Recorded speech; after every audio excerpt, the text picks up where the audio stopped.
गौतम बुद्ध की एक प्रचलित कथा के अनुसार एक दिन सुबह सुबह सभी शिष्य बुद्ध के प्रवचन सुनने के लिए एक साथ बैठे हुए थे।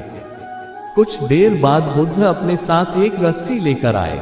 तथागत के हाथ में रस्सी देखकर सभी शिष्यों को हैरानी हुई। बुद्ध अपने आसन पर बैठे और उन्होंने रस्सी में एक के बाद एक 3 गांठ बांध दी। इसके बाद उन्होंने शिष्यों से पूछा कि क्या ये वही रस्सी है जो गांठ बांधने से पहले थे।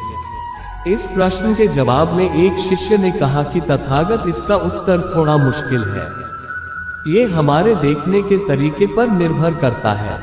एक तरह से तो रस्सी वही है, इसमें कोई बदलाव नहीं है। एक अन्य शिष्य ने कहा कि अब इसमें 3 गांठें लगी हुई हैं, जो कि पहले रस्सी में नहीं थी। इसे बदला हुआ भी कह सकते हैं।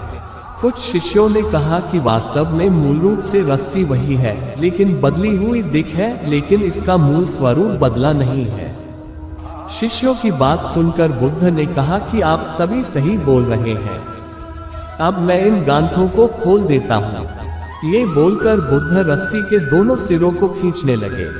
बुद्ध ने पूछा कि क्या इस प्रकार रस्सी की गांठें खुल जाएंगी। सभी शिष्यों ने कहा कि नहीं, ऐसा करने से तो गांठें और ज्यादा कस जाएंगी, इन्हें खोलना और मुश्किल हो जाएगा। बुद्ध ने कहा कि ठीक है, अब एक अंतिम प्रश्न, इन गांठों को खोलने के लिए हमें क्या करना होगा। शिष्यों ने कहा कि हमें इन गांठों को ध्यान से देखना होगा, जिससे हम जान सके कि इन्हें कैसे लगाया गया है। इसके बाद हम गांठें आसानी से खोल सकते हैं। बुद्ध इस जवाब से संतुष्ट हो गए और उन्होंने कहा कि ये सही बात है।